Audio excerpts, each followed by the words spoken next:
الحمد لله نحمده ونستعينه ونستغفره ونؤمن به ونتوكل عليه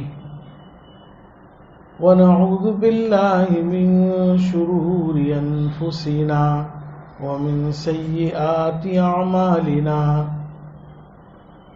من يهده الله فلا مضل له ومن يضلله فلا هادي له ونشهد أن لا إله إلا الله وحده لا شريك له ونشهد أن سيدنا وحبيبنا ونبينا ومولانا محمدا عبده ورسوله صلى الله تعالى على خير خلقه محمد وعلى آله وأصحابه وبارك وسلم تسليما كثيرا كثيرا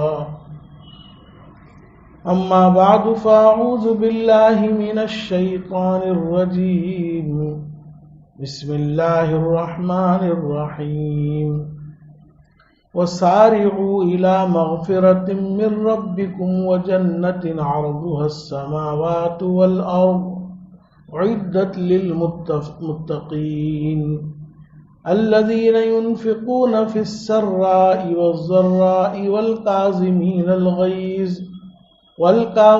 الغيظ والعافين عن الناس والله يحب المحسنين صدق اللہ مولانا العظیم۔ بزرگان محترم، اللہ تبارک و تعالیٰ کے یہاں اسی طرح رسول اللہ صلی اللہ علیہ وسلم کے یہاں دنیا اور اس کی فانی نعمتوں کے سلسلے میں ایک دوسرے سے سبقت کرنا، ایک دوسرے سے اس میں ریس لگانا، یہ محمود و پسندیدہ نہیں ہے۔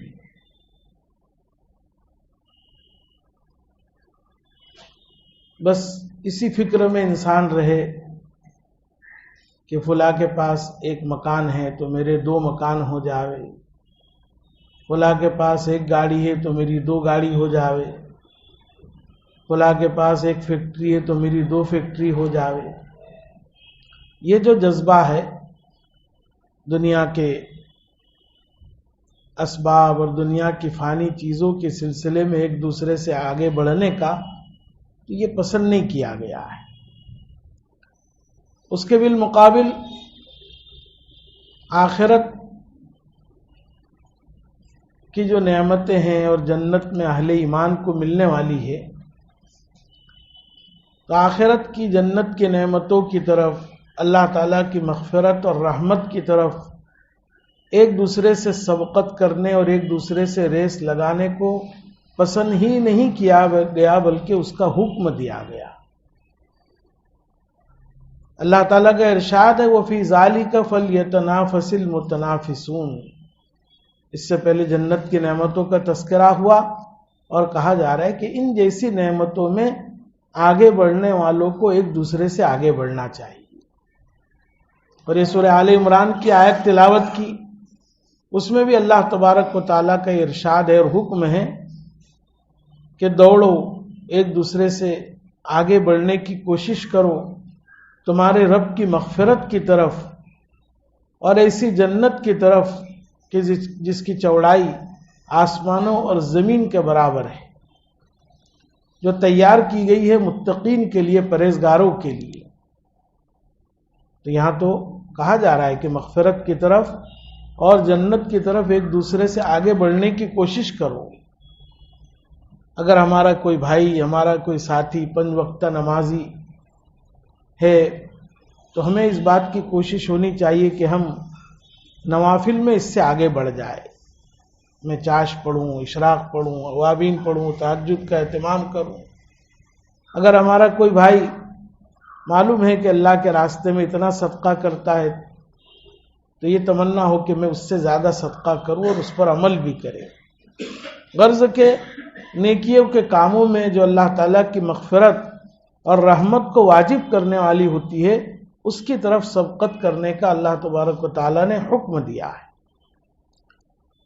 اور پھر اس آیت میں اللہ تعالیٰ کا ارشاد ہے کہ سبقت کرو مغفرت کی طرف جو تمہارے رب کی طرف سے ملنے والی ہے اور جنت کی. تو پہلے مغفرت کا ذکر ہے، اس کے بعد جنت کا ذکر ہے. اس سے معلوم ہوا کہ جنت میں داخل ہونے کے لیے اللہ تبارک و تعالیٰ کی مغفرت اور رحمت ضروری ہے. پہلے ہر بندے پر اللہ کی مغفرت اور رحمت اترے گی تو ہی وہ جنت میں جائے گا. یہی مضمون رسول اللہ صلی اللہ علیہ وسلم نے ایک حدیث میں بیان فرمایا. تو صحابہ اکرام رضی اللہ تعالیٰ عنہ مجمعین نے پوچھا کہ آپ بھی یا رسول اللہ کی رحمت کے بغیر جنت میں نہیں جائیں گے؟ آپ نے فرمایا لا الا ان یتغمدنی اللہ برحمت. ہاں بھائی میں بھی اس وقت تک جنت میں نہیں جاؤں گا جب تک کہ اللہ کی رحمت مجھے ڈھانپ نہ لے. اس سے کوئی یہ نہ سمجھے کہ بھئی جب اللہ کی رحمت ہی سے انسان جنت میں جائے گا تو عمل کی کیا ضرورت ہے؟ ہم کیوں نماز پڑھے، کیوں روزہ رکھے، کیوں زکوٰۃ دے، کیوں صدقہ خیرات کرے؟ بس اللہ کا رحم ہوگا، رحمت اترے گی، چلے جائیں گے. تو یہ دھوکہ ہے. دنیا میں انسان کو جو نیک اعمال کی توفیق ہوتی ہے تو یہ بھی اس بات کی علامت ہے اور اس بات کی دلیل ہے کہ اس بندے پر انشاءاللہ رحمت اترے گی.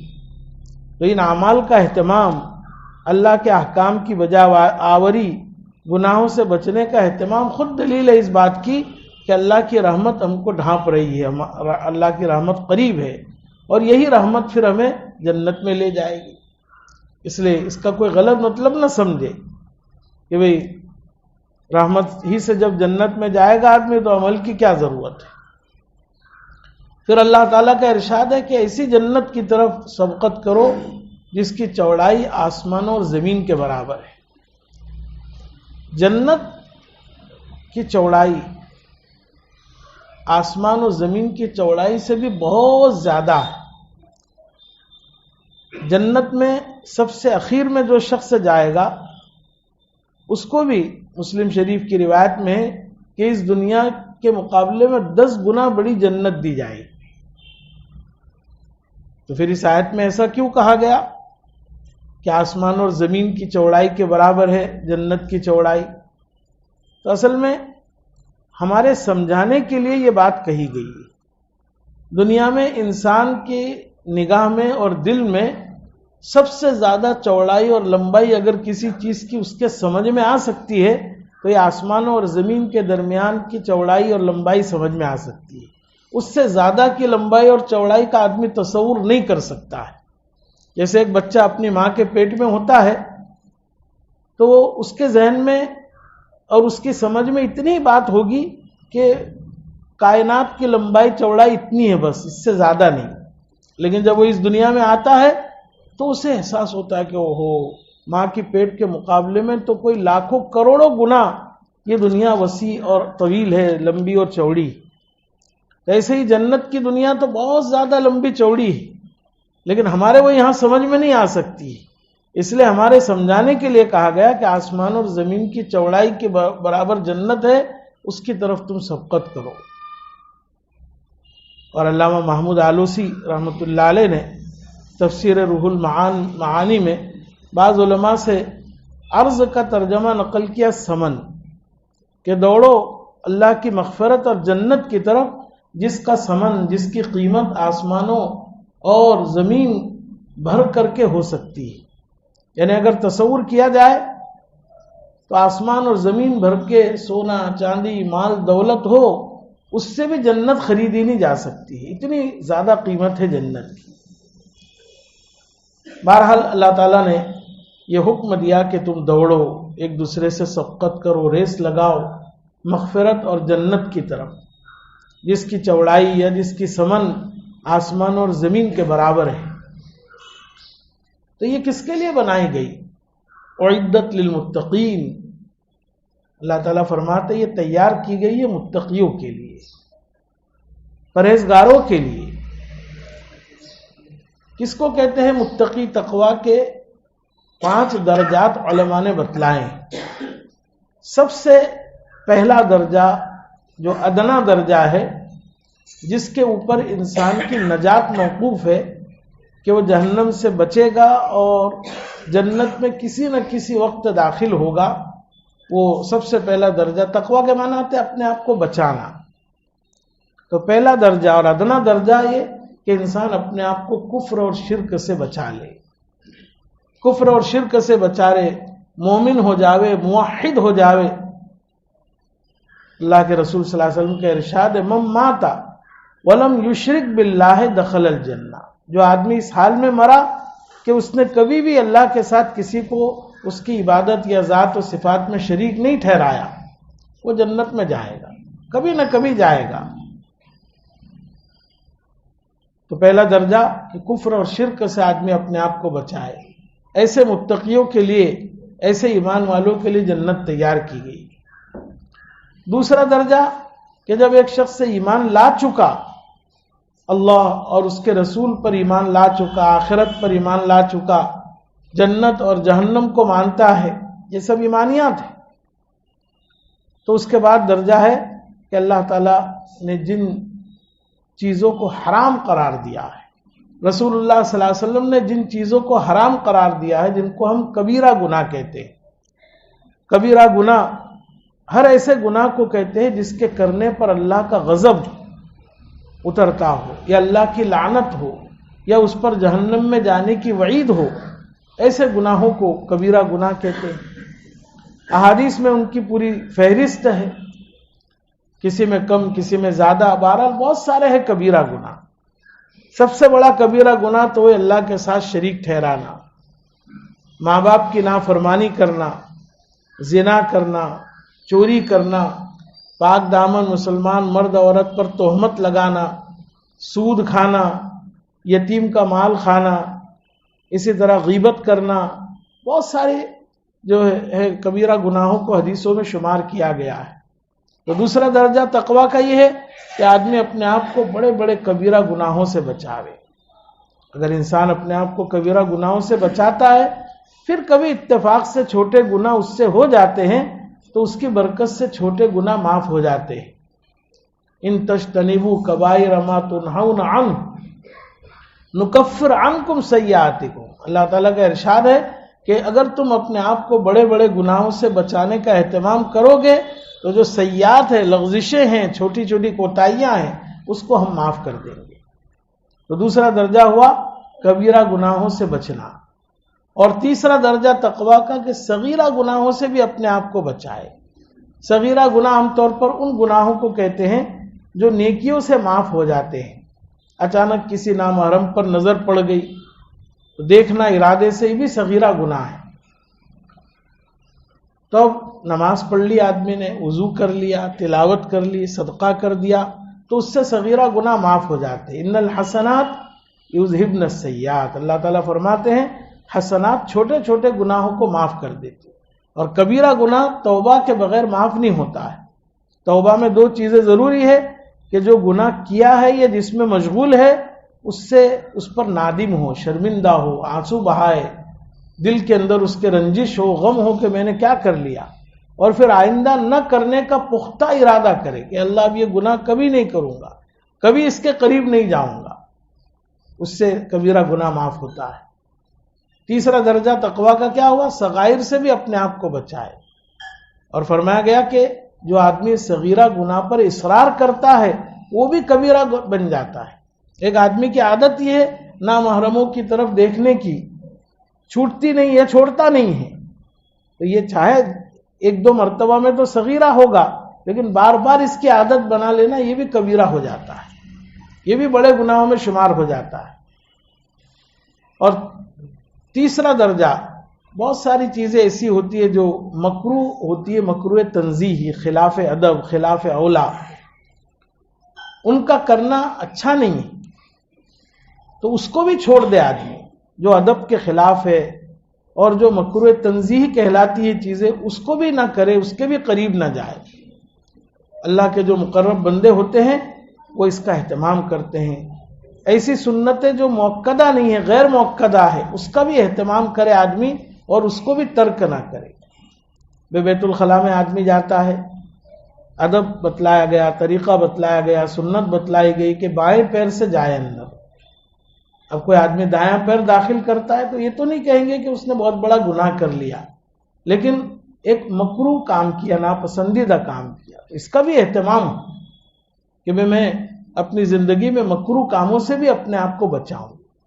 اور پانچواں درجہ جو بڑے اونچے درجے کے اولیاء اور مقربین کا ہوتا ہے کہ بہت ساری چیزیں جو جائز ہے شریعت میں، نہ مکروہ ہے، نہ حرام ہے، نہ ناجائز ہے، لیکن پھر بھی یہ سوچتے ہوئے کہ اپنے نفس کو اگر ہم ان مباح اور جائز چیزوں میں زیادہ مشغول رکھیں گے تو نفس آگے بڑھتا جائے گا، پھر مکروہ کام کا ارتکاب کرے گا، پھر اس کے بعد جو ہے صغیرہ کرے گا، پھر کبیرہ کرے گا۔ انسان کا نفس ایسا ہی ہے، تو وہ حلال چیزوں پر بھی کنٹرول کرے۔ مثلا بھئی اچھا کھانا، عمدہ کھانا جائز ہے، اچھا لباس پہننا جائز ہے، عمدہ سواری جائز ہے، لیکن ایک انسان اپنے نفس کو قابو میں رکھے کہ نہیں، میں بہت عمدہ کھاؤں گا تو یہ نفس اور شریر بنے گا اور گناہوں کی طرف مجھے لے جائے گا۔ تو بہت سارے اللہ والے لوگ ایسے ہوتے ہیں جو ان جائز اور مباح کاموں سے بھی اپنے آپ کو بچاتے ہیں، کم سے کم چیز پر اکتفا کرتے ہیں، کم سے کم کھانا، معمولی سا کھانا، معمولی سا پہننا، معمولی سی چیزیں جس سے انسان کا گزر ہو جائے۔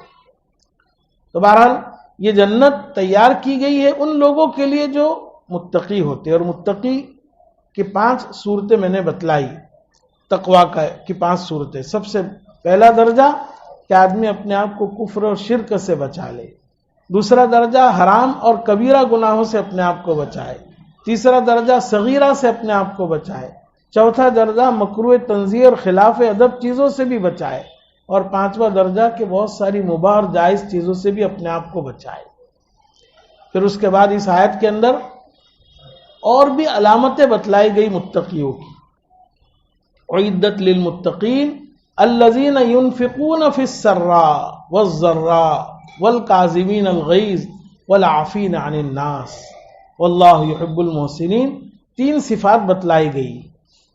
متقی کون ہیں؟ جو خرچ کرتے ہیں اللہ کے راستے میں، خوشحالی میں بھی اور تنگی میں بھی۔ بہت سی مرتبہ لوگ کیا سمجھتے ہیں کہ بھئی اللہ کے راستے میں خرچ کون کرے جن کو اللہ نے خوب دیا ہو، ہم تو میڈیم قسم کے، درمیانی متوسط قسم کے لوگ ہیں، یا بہت ہی مالی اعتبار سے ہم کمزور ہیں، ہم کیا خرچ کریں اللہ کے راستے۔ نہیں، تقویٰ کی علامت بتلائی گئی قرآن میں، متقیوں کی صفت بتلائی گئی کہ اگر اللہ نے خوب مال و دولت دیا ہے تو بھی اللہ کے راستے میں خرچ کرتے ہیں، اور معمولی سا مال اللہ نے دیا ہے، جتنی استطاعت ہے، جتنی طاقت ہے، تو بھی خرچ کرتے ہیں۔ الذین ينفقون فی السراء والضراء، خوشحالی میں بھی خرچ کرو۔ 1 روپیے کا صدقہ نکالے کوئی آدمی روزانہ، 1 ہی روپیہ بس، تو مہینے کے کتنے ہو جائیں گے؟ 30 روپے ہو جائیں گے۔ اور اگر اخلاص سے 1 روپیہ کوئی صدقہ نکالتا ہے اور ایک آدمی 1 کروڑ روپیہ دکھلاوے کے لیے خرچ کرتا ہے تو 1 روپیے کا ثواب بڑھ جائے گا اس کے مقابلے۔ اللہ کو راضی کرنے کے لیے کوئی نکالے، چاہے وہ کم کیوں نہ ہو، وہ اللہ کے یہاں قبول ہو جاتا ہے۔ بہرحال حضرات صحابہ کرام اور ہمارے اسلاف ان آیتوں پر عمل کرتے تھے، قرآن پڑھتے تھے اور زندگی میں ان کے عمل نظر آتا تھا۔ حضرت عائشہ صدیقہ رضی اللہ تعالی عنہ کہ یہاں ایک مرتبہ ایک سائل آیا، امام فخر الدین رازی رحمۃ اللہ علیہ کی مشہور تفسیر ہے تفسیر کبیر، اس میں انہوں نے لکھا ہے یہ واقعہ کہ ایک مرتبہ ایک سائل آیا اور کچھ مانگا، کچھ نہیں تھا گھر میں، ادھر ادھر تلاش کیا تو انگور کا ایک دانہ نظر آیا، وہ انگور کا دانہ ہی اٹھا کر کے دے دیا۔ تنگ دستی کا یہ عالم کہ نہ روٹی تھی، نہ کھجور تھی، نہ سالن تھا، ایک انگور کا دانہ تھا، وہی اٹھا کر کے دے دیا۔ حقیقت میں ان کے دلوں میں تقویٰ تھا کہ وہ اللہ نے فرمایا تنگ دستی میں بھی خرچ کرو، خوشحالی، وہی اٹھا کر کے دے دیا۔ پھر ایک وقت ایسا آیا کہ بیت المال سے 80,000 درہم حضرت عائشہ صدیقہ رضی اللہ عنہا کی خدمت میں پہنچے۔ 80,000 درہم آج کے کروڑوں روپے ہو جاتے ہیں۔ یہ جو ہم مہر فاطمی مقرر کرتے ہیں نا نکاحوں کے موقع پر، تو مہر فاطمی 500 درہم اس زمانے کے ہوتے تھے، درہم چاندی کا ہوتا تھا، 500 درہم مہر فاطمی ہوتا ہے، اور 500 درہم کی چاندی ہمارے اس زمانے کے اعتبار سے 1.5 کلو 31 گرام ہوتی ہے، 1531 گرام، 1.5 کلو 31 گرام، فقط 500 درہم کی اتنی چاندی ہوتی ہے، 1.5 کلو، آپ اندازہ لگائے تو 80,000 درہم کی کتنی چاندی ہوگی؟